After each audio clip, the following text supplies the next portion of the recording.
Medical condition है उन लोगों में होता है कि खाना अगर उन्होंने खाना खाया है, थोड़ा ज़्यादा ऐसे हैवी मील ले लिया है, तो चांसेस होते हैं कि 1 घंटे या 2 घंटे के आसपास उनका ब्लड प्रेशर थोड़ा सा लो हो जाता है। और कुछ ऐसी नर्वस सिस्टम से रिलेटेड प्रॉब्लम्स हैं जैसे कि पार्किंसंस होती है, तो इस तरह की प्रॉब्लम्स में भी क्या है, नर्वस सिस्टम थोड़ा सा ठीक से काम नहीं करता है और उसकी वजह से थोड़ा सा लो ब्लड प्रेशर जो है वो फील हो सकता है। तो इसीलिए रेकमेंड किया जाता है कि छोटे मतलब बहुत हैवी मील को अवॉइड करना है और जो मील है उसमें लो कार्ब्स मतलब कार्ब्स जो है वो कम रहें और ज़्यादा से ज़्यादा पानी पीने की कोशिश करनी है। थर्ड नंबर जो आता है, थर्ड टाइप जो है लो ब्लड प्रेशर का, वो है न्यूरली मीडिएटेड हाइपोटेंशन। ये यूजुअली होता है तब जब लोग बहुत लंबे समय तक अगर आप खड़े रह गए एक ही जगह पर, तब चांसेस होते हैं कि ब्लड प्रेशर लो हो जाता है। और ये यूजुअली देखा जाता है जो काफ़ी यंग लोग हैं या बच्चे हैं। आपने सुना होगा कई बार स्कूलों में भी देखा जाता है, स्कूल कॉलेजेस में बच्चे धूप में खड़े हैं काफ़ी देर तक और फिर वो फेंट होने लगते हैं। कई बार ऐसा देखा गया है, गर्ल्स को ज़्यादा देखा जाता है ये चीज़, क्योंकि उसका रीज़न यही है, न्यूरली मीडिएटेड हाइपोटेंशन। वो वहाँ पर एकदम से लंबे समय से खड़े खड़े उनका जो ब्लड प्रेशर है वो कम हो जाता है सडनली और फिर ये लो बीपी वाली प्रॉब्लम आ सकती है। तो इसका रीज़न वही होता है कि हार्ट और ब्रेन के बीच में जो कम्युनिकेशन है वो थोड़ा सा मतलब ठीक नहीं है, गड़बड़ हो गया है, तो इसकी वजह से लो ब्लड प्रेशर हो सकता है। Usually most of the cases में अगर यंगर एडल्ट हैं तो वीकनेस हो सकती है या फिर दूसरा नंबर है कि आप डिहाइड्रेटेड हो सकते हैं अगर कोई दूसरा मेडिकल इशू नहीं है तो। नेक्स्ट जो फोर्थ टाइप है लो ब्लड प्रेशर का, वो है multiple system atrophy with orthostatic hypotension, इसका एक नाम है। तो ये बेसिकली बहुत रेयर कंडीशन है और ये ऑटोनॉमिक नर्वस सिस्टम से मतलब की वजह से होती है, तो इसको हम छोड़ देते हैं। बेसिकली ये भी एक टाइप है, मेरा यही मतलब था यहाँ पर बताने का। नेक्स्ट आते हैं सिम्टम्स की। तो सिम्टम्स इसके कुछ लोगों में नहीं दिखाई देते हैं, पर जिन लोगों में दिखाई देते हैं उनमें यूजुअली क्या होता है कि विजन उनका थोड़ा फेडेड हो जाता है, मतलब उनको मतलब धुंधला सा दिखाई देता है, या उनको चक्कर आते हैं, या उनको ऐसा मतलब ऐसे बेहोशी लगती है, या फिर बहुत ज़्यादा वीकनेस फील होती है, या कहीं पर कॉन्सेंट्रेट नहीं कर सक रहे हैं। स्टमक जो उनका पेट है वो हो सकता है ख़राब हो, या कई बार जी मचलाना मतलब जैसे वॉमिट वाला फील होना, ऐसा सिम्टम भी देखा जाता है कुछ लोगों में। और कुछ लोग ऐसे जिनमें जैसे बहुत तेज़ हो जाती है, हार्ट बीट तेज़ हो जाती है, ब्रीदिंग तेज़ हो जाती है बेसिकली। या फिर कुछ लोग ऐसे जिनमें बहुत ज़्यादा वीकनेस, बहुत ज़्यादा थकान, थोड़ा सा भी कुछ भी करने पर बहुत ज़्यादा थकान फील होती है और वो जैसे ऐसे बहुत आलस, थोड़ा सा वैसा हैवी फील होता है उनको। तो इस तरह के ये सिम्टम्स हैं। और अगर किसी का ब्लड प्रेशर एक्सट्रीमली लो चला गया है, बहुत ज़्यादा लो चला गया है, उसको शॉक की कंडीशन कहा जाता है। उस टाइम पर क्या होता है कि कन्फ्यूजन वाली स्टेज में आ जाता है, स्पेशली ओल्डर लोगों में देखा गया है ये ज़्यादा। उसके अलावा स्किन कलर चेंज होने लगता है, पेल हो जाती है स्किन, ब्रीदिंग फास्ट हो जाती है, बहुत वीकनेस फील होती है, पल्स रेट भी कम हो जाती है और यूरिन जो है वो भी कम हो जाता है। तो ये एक्सट्रीम सिचुएशन है।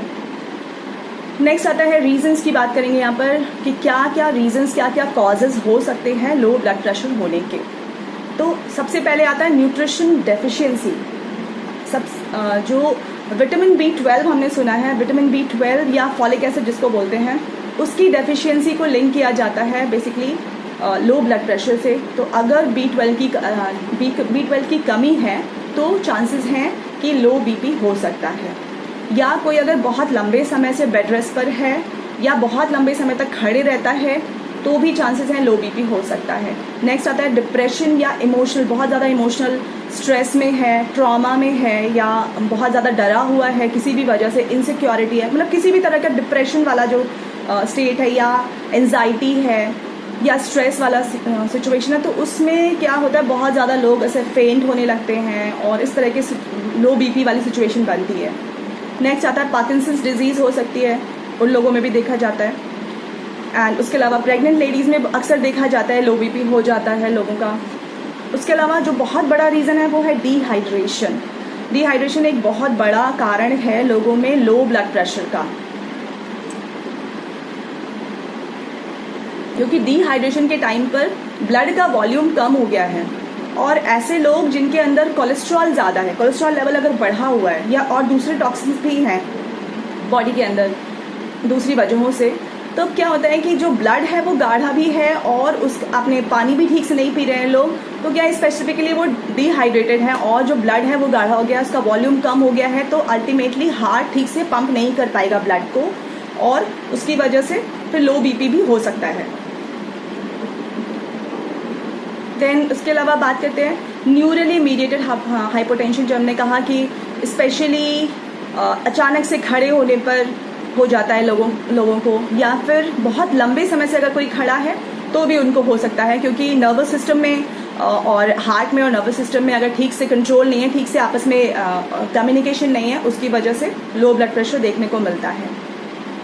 नेक्स्ट आता है जिन लोगों को हाइपोथायराइडिज्म है, जिन लोगों में थायराइड की प्रॉब्लम है, उन लोगों में भी देखा जाता है कि लो ब्लड प्रेशर हो सकता है, जिनकी थायराइड ग्लैंड अंडर एक्टिव है, ठीक से काम नहीं कर रही है, क्योंकि थायराइड हार्मोन जो है वो भी कहीं ना कहीं रिस्पॉन्सिबल होता है ब्लड प्रेशर को कंट्रोल करने के लिए।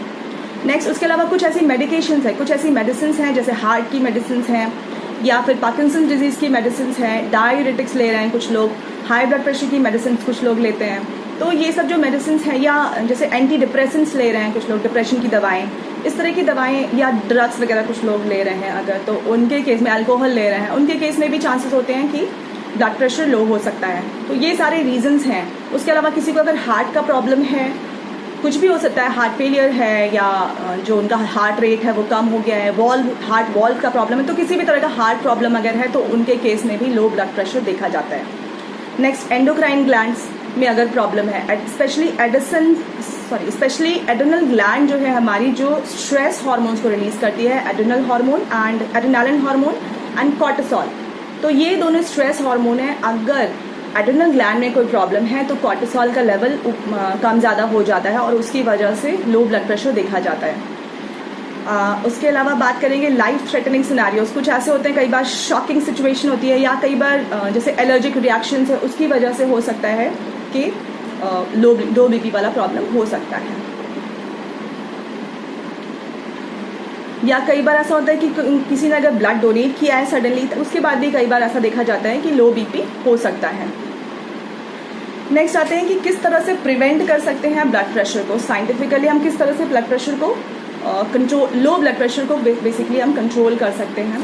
तो सबसे पहला, क्योंकि डिहाइड्रेशन प्रॉब्लम है, तो अगर हम हाइड्रेटेड रहते हैं, पानी के लेवल को मेंटेन करते हैं, तो चांसेस हैं कि लो बीपी नहीं होगा, क्योंकि अगर फ्लूइड का लेवल ज़्यादा है, पानी का लेवल ज़्यादा है, प्रॉपर है, तो ब्लड का वॉल्यूम नॉर्मल रहेगा, और ब्लड का नॉर्मल वॉल्यूम अगर नॉर्मल रहेगा तो बीपी जो ब्लड प्रेशर है वो भी नॉर्मल रहेगा।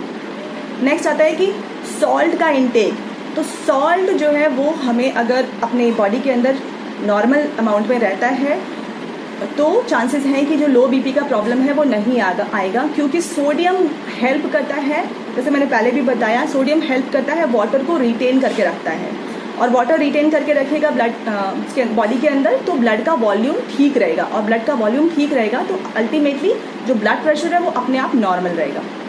नेक्स्ट आता है कि छोटा मील जो है वो बहुत हैवी एकदम से बहुत ज़्यादा नहीं खाना है, कोशिश करें कि थोड़ा थोड़ा छोटे छोटे मील्स लें, एकदम से बहुत ज़्यादा हैवी मील्स नहीं लें। तो उसके अगर ऐसा करते हैं तो जो पोस्ट प्रैंडियल जो लो बीपी वाला प्रॉब्लम था वो नहीं होगा। नेक्स्ट आता है सडन स्टैंडिंग। तो ये बहुत इंपॉर्टेंट चीज़ है कि लोग क्या होता है एकदम से लेटे रहते हैं और एकदम से उठने की कोशिश करते हैं, तो इसके लिए मना किया जाता है।